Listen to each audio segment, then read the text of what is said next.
안녕하세요.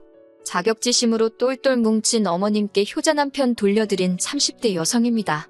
남사스러워서 어디 다른 데다 말도 못하고 여기에 왔어요. 3살 연상의 남편과는 아는 선배의 소개로 만나게 되었습니다. 당시 저는 대기업에 종사한 지 5년 차였고 남편은 석박사를 마친 뒤 사회생활을 시작해 공기업 근무 4년 차였지요. 근무하는 곳은 달랐어도 전공한 분야가 비슷해서 첫 만남부터 대화가 잘 통했고 그래서 자연스레 금방 가까워졌어요. 그러다 사귄 지 1년이 넘었을 때 남편이 홀어머니와 살고 있다는 사실을 알게 되었습니다. 그걸 알게 된 계기는 조금 망신스럽지만 까놓고 이야기해서 저나 남편이나 나이는 먹을 만큼 먹었고 알만한 건 아는 나이였는데 도통 자기 집에 저를 들이려고 하지 않더라고요. 제가 남편 집에 가고 싶어 환장을 했던 게 아니라 남편이 주말엔 또 주말대로 바쁘고 그래서 데이트도 자주 못했거든요. 그러다 보니 혹시 유부남인가 언젠가부터 그런 생각이 자꾸 들대요. 그래서 점점 더 남편 집에 가봐야겠다고 생각을 하게 되었지요. 그리고 하루는 술도 안 먹은 맨정신으로 남편에게 집 좀 보자고 고집을 부렸습니다. 그러자 그제서야 남편이 꽤나 난처해하더니 사실은 어머니랑 산다고 하더라고요. 그런데 그때도 저는 남편이 되도 않는 거짓말을 한다고 생각했어요. 그래서 못 믿겠다. 직접 내 눈으로 봐야겠다고 우겼지요. 그러자 남편도 어쩔 수 없다는 듯이 저를 집으로 데려갔어요. 그리고 다행이라고 해야 할지 어머님은 외출 중이셔서 뵙지는 못했지만 집만 딱 훑어봐도 남편이 거짓말하지 않았다는 걸 알겠더라고요. 그래서 그때 남편한테 정말 미안하다고 몇 번이나 사과를 했어요. 남편에게 어머니랑 둘이 사는 걸 왜 말하지 않았냐 물으니 그냥 요즘 누가 홀어머니랑 사는 남자를 좋아하겠냐며 제가 어떻게 생각할지 몰라서 말을 못했답니다. 그때는 그런 남편이 안쓰러워 보이기도 했고 내가 이 남자한테 그렇게 믿음을 못 줬나 싶어서 미안하기도 했어요. 한창 남편과 저 두 사람 사이에 사랑이 꽃필 때였으니 그럴만도 했지요. 그래서 남편한테 나는 괜찮다. 홀어머니가 무슨 죄도 아니고 다 이해할 수 있다 했습니다. 그러자 남편 얼굴도 금세 화색을 띠더라고요. 하지만 그게 제가 제 발등을 도끼로 찍는 일이 될 줄 그땐 몰랐네요. 이후로 남편은 데이트 도중에 맛집이나 경치 좋은 곳에 가게 되면 그렇게 어머님 생각이 난다 소리를 자주 하기 시작했어요. 아마 그전에도 생각은 났을 텐데 제 앞이라 말만 안 했던 거겠지요. 그리고 예를 들어 지난주 주말에 저랑 강릉에 가서 데이트를 했는데 너무 좋았다. 그러면 그 다음 주에 어머님을 모시고 똑같은 코스를 가더라고요. 앞서 말씀드렸다시피 주말엔 남편이 바빠서 데이트를 잘 못했다고 했잖아요. 그래서 제가 유부남인가 의심을 했다고. 그런데 사실은 그때도 이런 생활 패턴으로 지내고 있던 거예요. 한 주는 저랑, 한 주는 어머님과. 그런데 이게 제 눈에는 되게 살가워 보였어요. 저도 위로 2살 많은 오빠가 있는데 저희 오빠는 부모님한테 굉장히 무뚝뚝하거든요. 그래서 남편이 어머님한테 하는 게 되게 자상해 보였고 결혼하면 저한테도 그렇게 잘해주겠구나 싶어서 좋아 보였어요. 그리고 한 반년쯤 지났을 무렵 남편이 저에게 프로포즈를 해왔습니다. 저처럼 소박하고 마음 넓은 여자와 함께라면 평생을 행복하게 살 수 있을 것 같다고요. 소박하다는 말이 저에게 돈을 많이 안 써도 될 것 같다. 마음 넓다는 말이 홀어머니한테 몰래 드리든 이해해줄 것 같다 라는 뜻인 건 살면서 깨닫게 되었습니다. 지금도 그때를 생각하면 그게 말이냐 막걸리냐 하고 퍼부숴주고 싶은 심정이에요. 하지만 그때는 제 눈에 콩깍지가 씌어도 몇 거풀로 씌어 있었고 저는 그런 남편의 멍청한 프로포즈에 좋다고 했습니다. 나이가 30 중반이 되어갔으니 조급했던 제 마음도 결혼이란 결정을 내리게 만든 원인 중 하나였고요. 아무튼 그렇게 결혼 준비를 시작하면서 알게 된 게 남편이 어머님과 지내는 생활비 대부분을 부담하고 있었다는 거예요. 다행히 집 자체가 어머님 명의였고 대출 같은 건 없어서 관리비에 보험료에 먹고 사는데 들어가는 정도였지만 그래도 100만 원이 훌쩍 넘었어요. 남편이 먼저 말하기를 대학원까지 어쨌든 어머님 덕분에 마칠 수 있었으니 이건 자기가 해야 할 도리랍니다. 결혼하고 나서도 계속 이렇게 드려야 하냐니까 그래도 다행히 그건 아니래요. 자기가 결혼해서 나가면 어머님이 그 집을 팔고 작은 데로 이사를 하실 거고 그 차액으로 생활을 하시기로 하셨답니다. 그래도 계획이 있으니 다행이다 싶었지요. 문제는 상황이 그렇다 보니 결혼을 하면서 시댁 일하고 해봤자 어머님이지만 경제적 지원을 기대할 수 없는 상황이었어요. 남편이 모아둔 돈도 저보다 2천만 원 적었고요. 게다가 저희 친정부모님이 5천만 원을 더해주시면서 졸지에 제가 7천을 더 해가게 되었습니다. 어머님은 결혼식 당일날 축의금으로 들어온 600만 원을 저희에게 주셨고요. 그리고 돌이켜 생각해보면 신혼여행에서 돌아온 직후 저희 사이가 삐그덕거리기 시작한 것 같아요. 남편이 먼저 어머님이 주신 600만 원 이야기를 꺼내면서 마음이 안 좋다 그러는 거예요. 제가 왜 그러냐니까 그냥 어머님한테 큰돈을 받았더니 아들로서 죄송스럽다나요. 좀 황당해서 나는 5천만 원을 받아왔는데 그럼 나는 석고대죄라도 해야 하나 하고 뼈있는 농담 한마디를 던졌습니다.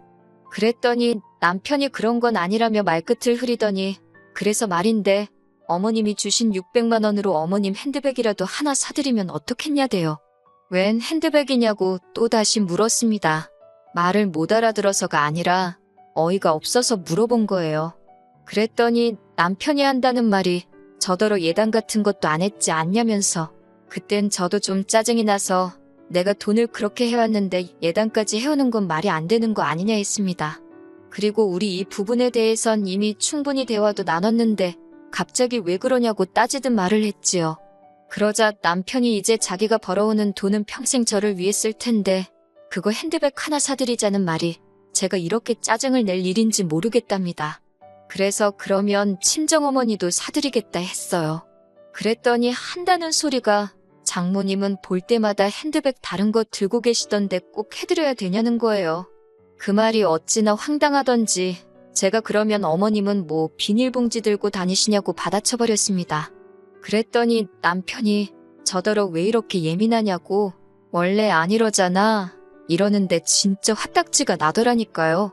그리고 결국 일단 두 분 다 핸드백은 안 사드렸습니다. 모아둔 돈도 없어서 친정도움 받고 대출도 받은 상황에 무슨 기분 내기냐고 참으라 했어요. 하지만 이후로 제가 감당해야 할 사람은 어머님을 끔찍하게 생각하는 남편뿐이 아니었습니다. 어머님 자체도 제 고민거리가 되었지요. 결혼 준비를 하는 내내 어머님은 저에게 크게 요구하시는 것도 바라시는 것도 없다 하셨습니다. 그저 둘이서 좋으면 그만이다. 나는 신경 쓰지 마라 소리를 입버릇처럼 하셨지요. 그래서 저는 제가 어머님 복이 있나 보다 했어요. 그런데 막상 식을 올리고 나니까 하나둘씩 이것저것 바라는 게 많아지시대요. 시작은 어머님이 이사를 하시면서였습니다. 남편과 어머님이 살던 집은 20평대 후반에 크지도 작지도 않은 아파트였어요. 그리고 남편 말대로 남편이 저와 결혼하면서 나오고 어머님이 집을 파셨습니다. 그리고는 15평대 아파트로 이사를 하시게 되었는데 그 집을 계약하신 이후로 계속해서 저희만 보면 모두 사야 되고 모두 필요하고 여러 가지 이야기를 하시더라고요. 한마디로 사달라는 소리였는데 참 난처하대요. 한편 그 무렵 저희 친정오빠도 애가 태어나면서 집을 이사하게 되었는데 저더러 김치냉장고랑 TV랑 혹시 필요하냐고 묻대요. 필요하다고 하면 저희 준다고요. 그때 불현듯 어머님 생각이 났고 그래서 달라고 했습니다. 특히나 어머님이 쓰시던 김치냉장고는 15년 가까이 된 제품이었던데 반해 친정오빠가 준다는 건 산지 3년 남짓밖에 안 된 새거나 마찬가지였으니까요. 저는 어머님이 들으시면 좋아하실 줄 알았어요. 그래서 바로 어머님께 전화를 드려서 말씀드릴까 하다가 어차피 주말에 짐 싸는 것도 도와드릴 겸 댁에 가기로 했던 상황이라 그때 말씀드리려고 기다렸지요. 그리고 며칠 뒤 어머님 댁에 도착했습니다. 저희를 보자마자 또 이거 봐라 뭐가 있어야 한다. 저게 필요하다. 그래서 제가 친정오빠 이야기를 꺼냈습니다. 김치냉장고랑 TV는 제가 가져다 드리겠다고요. 그런데 어머님이 저를 어이없다는 듯 쳐다보시더니 하시는 말씀이 지금 당신더러 저희 친정 식구가 쓰던 걸 얻어쓰란 소리냐입니다. 같은 말을 해도 어쩜 그렇게 날카롭게 하시는지 민망하더라고요. 거의 새거나 마찬가지라고 말씀드렸지만 어머님은 무조건 싫으시답니다. 새로 이사 가는데 재수없게 남이 쓰던 걸 쓰라 그러냐면서 제 눈엔 당신이 뭐 거지로 보이냐고 그래요. 혼자 사는 시애미한테는 아무거나 갖다 줘도 얼싸좋다 할 줄 알았냐면서 어머님이 어찌나 노여워하시던지 저도 모르게 눈물이 나더군요. 그러자 남편이 어머님더러 한다는 말이 제가 생각이 짧아서 그런 거니 어머니가 이해 좀 해주세요 그러는 거예요. 생각이 짧다니 짧긴 뭐가 짧다는 건지 황당해서 남편을 쳐다봤습니다. 그랬더니 남편이 얼른 어머님한테 죄송하다 그러라며 강제로 제 머리를 막 숙이려 드는 게 아니겠어요? 그런 남편의 태도에 저도 불쾌해서 이러지 말라 했습니다. 내가 뭘 잘못했냐고. 어머님도 싫으면 그냥 싫다 하시면 되지. 말씀 그렇게 날카롭게 하시는 거 아니라고. 그리고는 죄송하다 짧게 인사하고 먼저 어머님 댁에서 나왔습니다. 남편더러 나는 먼저 집에 가야겠다고 당신은 알아서 하라고 했지요. 솔직히 구차한 말이지만 저는 남편이 저를 따라와 주길 바랬습니다. 하지만 홀시어머니의 힘이란 제가 생각했던 것 이상이더군요. 어머님 혼자 어떻게 저렇게 두고 가냐며 자기는 하루 자고 올라온다는 남편 말에 가슴이 무너지는 것 같았어요. 그리고 정말 이튿날 늦은 오후나 돼서야 남편이 집에 돌아왔습니다. 그리고는 저더러 할 말이 있다면서 이야기 좀 하자대요. 저도 마음이 상할 대로 상한지라 대화 같은 건 하고 싶지 않았지만 그래도 한 집에서 어디 피할 데가 있어야지 말이에요. 그렇게 남편과 마주 앉았습니다. 남편이 깊은 한숨을 내쉬더니 결혼 전엔 안 그러더니 저더러 왜 이렇게 돈 쓰는데 인색하게 구냐고 물어요. 그걸 질문이라고 하는 거냐고. 결혼하면서 친정에 손 벌려 대출 받아 우리가 지금 갚을 돈이 얼만 줄 알긴 하냐고 제가 남편에게 되물었습니다. 그리고는 남편한테 당신도 그렇고 어머님도 그렇고 결혼식 하기가 무섭게 왜 이렇게 돈을 못 써 안달이냐고 따졌어요. 당신은 무슨 핸드백 타령을 하지 않나. 그리고 어머님은 우리 결혼할 때 겨우 600 주셔놓고 당신 이사한다고 뭐를 어떻게 해달라고 저러시는 거냐고 따졌지요. 그랬더니 남편이 저더러 어머님 입장에서 한번 생각해보래요. 결혼하기 전이었으면 아들인 자기가 다 해드렸을 것들인데 이젠 제 눈치를 봐야 하니 어머님도 얼마나 고역이겠냐고요. 어이가 없어서 그러면 아들 장가를 왜 보내셨냐고 옆에 끼고 둘이서 알콩달콩 살아야지 하고는 빽소리를 질러버렸어요. 결혼했으면 가정에 충실한 게 맞고 아내한테 상의하고 돈 쓰는 게 맞지 결혼 전처럼 살 거면 뭐하러 결혼을 하냐고 제가 연신 맞는 말만 해댔답니다. 그랬더니 그제서야 남편도 좀 주춤하더니 일단 알겠다고 하대요. 자기는 제가 친정에도 살갑고 이래저래 잘하니까 어머님한테도 그럴 줄 알았다면서 그때 속으로 이 남자가 도대체 무슨 생각으로 나한테 결혼을 하자고 한 건가 그런 생각이 들더라니까요. 그런 한바탕 소동 이후로 어머님 이사하시는데 100만 원 딱 보태드리고 아무것도 안 해드렸어요. 100만 원도 솔직히 제 마음 편하자고 해드린 거지 마음에서 우러나서 드린 돈은 아닙니다. 그리고 이후로 어머님한테 찾아가고 뭐 챙겨드리고 그러는 건 남편더러 당신 용돈으로 하든 어쩌든 알아서 하라 했어요. 그때부터 저희 부부 돈 관리도 따로 하게 되었고요. 이 모든 일이 결혼한 지 6개월 만에 벌어졌습니다. 결혼에 대한 회의감이 들었고 마음 같아서 물리고 싶었지만 나이가 나이인 만큼 주변 사람들 눈도 신경 쓰이고 이혼이 말처럼 간단한 건 아니잖아요? 그리고 이후로 남편하고 그럭저럭 다시 괜찮게 지냈어요. 안 좋은 날이 있으면 좋은 날도 있고 그랬지요. 어머님과의 사이도 좋을 것도 나쁠 것도 없이 지냈습니다. 다만 그 벌은 못 버리시고 저만 보면 앓는 소리 하시면서 뭘 그렇게 사달라 하셨는데 그럴 때마다 저도 대출 갚기 전에는 못 해드린다 했지요. 그렇게 결혼한 지 2년이 넘어가던 날이었어요. 어머님이 건강검진 때문에 겸사겸사 저희 집에 오신 날이었지요. 검사를 마치고 셋이서 늦은 점심을 해결하기 위해 동네 매운탕집에 갔습니다. 자리에 앉아 식사를 하면서 이런저런 이야기들을 나누던 도중 남편이 갑자기 폭탄 선언을 하대요. 조만간 회사를 때려치고 사업을 하려고 한다는 겁니다. 저랑 한번 상의한 적도 없던 일이라 그게 무슨 소리냐고 갑자기 잘 다니던 회사를 왜 때려치냐 했어요. 그랬더니 자기 부서에 일머리도 없고 멍청한 사람이 하나 있었는데 그 사람이 회사를 나가서 창업을 했답니다. 그런데 그게 대박이 나서 지금 사장 소리 듣고 다닌다고요. 그런 사람도 하는데 자기라고 못할 게 있겠냐며 저더러 좀 도와달라나요? 저는 말도 안 되는 소리 하지 말라고 사업은 아무나 하냐고 그냥 회사 생활이나 열심히 하라 했어요. 솔직히 저희 남편이 시키는 일은 잘해도 알아서 찾아서 하는 사람은 아니거든요. 그런데 남편이 그러지 말고 자기 한번 믿어보랍니다. 어머님은 앞에서 당신 아들한테 뭐라고 하는지 두고 보자 하는 눈으로 저를 째려보고 계시지. 남편은 밑도 끝도 없이 사업 타령이지. 정신이 하나도 없었어요. 제가 남편더러 사업 아이템은 생각해놨냐, 자본은 있냐 물었습니다. 그랬더니 무인 책방을 하겠다나 어쩐다나 그러면서 초기 자본금으로 1억이 필요하대요. 어이가 없어서 웃었습니다. 제가 남편더러 당신은 얼마나 모아놨냐니까 우물쭈물 하더니 천 어쩌고 그러는데 저희 남편이 한 달 실수령액이 450 가까이 됩니다. 적지 않은 돈이지요. 그리고 제가 알기로 그 중에서 공동생활비로 100만 원을 내놓고요. 대출이자는 남편이 40, 제가 20씩 내고 있어요. 집을 구할 때 제 돈이 더 많이 들어갔으니까요. 그래도 300 가까이가 남는데 그 돈을 어떻게 썼길래 2천밖에 못 모았다는 건지 황당하더군요. 그리고 당연히 제 의심은 어머님한테로 향했습니다. 나 몰래 어지간히 퍼날랐구나 싶었거든요. 그런데 어머님이 대번에 남편이 얼마를 모았건 어쨌건 그걸 왜 네가 신경 쓰냐며 잔소리를 하시대요. 옛날 같으면 남편이 사업한다고 하면 친정어머니 머리를 팔아서라도 돈을 구해오는 게 마누라의 도리였다면서요. 듣도 보도 못한 말씀에 어처구니가 없었지요. 제가 정 그러면 어머님이 어머님 머리 팔아다가 이 사람 사업자금 대주시라 했습니다. 저는 그렇게는 못한다고요. 그리고 그 순간 일은 생각지도 못한 방향으로 흘러가기 시작했어요. 어머님께서 저더러 돈 몇 푼 더 해온 걸로 유세 떨 때부터 알아봤다면서 그동안 저랑 남편이랑 금전적인 이유로 싸웠던 일들을 죄다 나열하기 시작하시는 거예요. 알고 보니 남편이 어머님께 그동안 저와 있었던 일을 미주알 고주알 다 일러 바쳤던 거지요.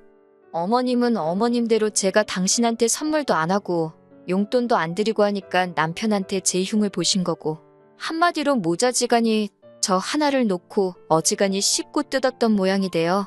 기분이 나쁜 것도 나쁜 거지만 소름이 다 끼치더라니까요. 정말 입이 떡 벌어져서 말이 안 나왔네요. 남편은 그제서야 저한테 따로 이야기 좀 하자며 저를 불러내더니 되도 않는 변명을 늘어놓기 시작했습니다. 어머님하고 아들인 자기가 할 이야기가 뭐가 있겠냐. 그렇다 보니 제 이야기를 하면서 말상대를 해드렸는데 자기가 말하다가 실수로 이야기한 것도 있고 그렇대요. 어머님이 저렇게 마음에 담아두실 줄 몰랐다면서 자기가 미안하다는데 그딴 소리가 제 귀에 들어올 리가 없었지요. 대꾸하기도 싫어서 남편한테 됐다고 했어요. 그런데 그때 어머님이 쫓아나오시더니 지금도 이것 보라고, 당신 아들이 뭐가 그렇게 부족해서 저한테 애걸복걸을 해야 하냐며 남편더러 저한테 사과하지 말라고 악을 쓰시는 거예요. 아무리 어머님이 저보다 윗사람이라지만 어이가 없어서 기가 막히더군요.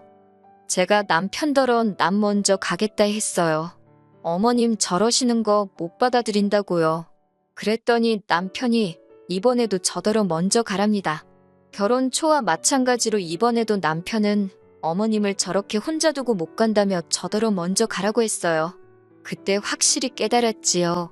이 남자는 안 변하겠구나. 그래서 뒤도 안 돌아보고 먼저 올라왔습니다. 이번에도 늦은 오후가 돼서야 올라온 남편은 저더러 사업 이야기는 생각해봤냐고 그래요.